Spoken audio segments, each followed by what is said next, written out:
My name is Özlem from London School of Economics. First of all, I would like to thank you for your speech. I'd like to ask a question about the crisis in Syria. I'm from Turkey, and as everybody knows, Turkey is hosting nearly 2,500,000 Syrian refugees. And some Turkish people are criticizing Saudi Arabia on the grounds that Saudi Arabia isn't accepting refugees and it isn't doing enough for refugees as a rich country. And as you said, there is a responsibility. You said that Saudi Arabia has a responsibility in terms of it's a center for Islam. So some Turkish people are also saying this. It's an Islamic country, so why isn't it doing enough for Syrian refugees?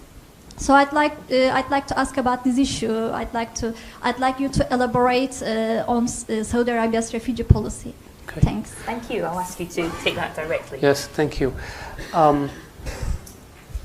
I think we could have done a better job explaining what we've done with Syrian refugees.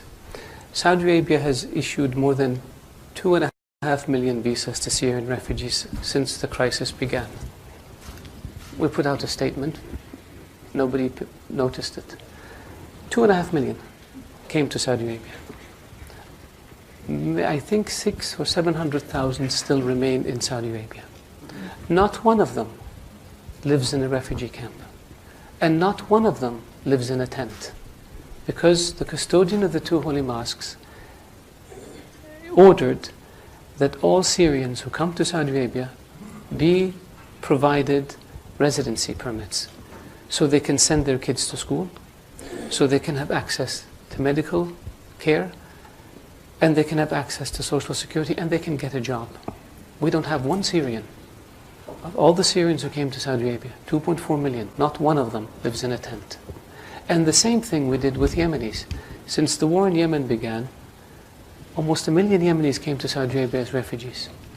And the same policy was applied to Yemenis. Not one of them lives in a refugee camp, and not one of them lives in a tent. And we don't brag about it, and we don't put TV cameras in front of them, because that, to us, is what our culture is all about. These people came because their homes were devastated.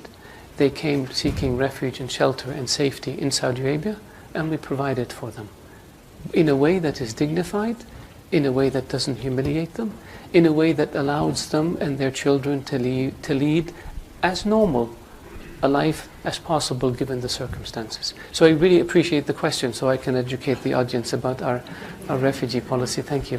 Thank you very much.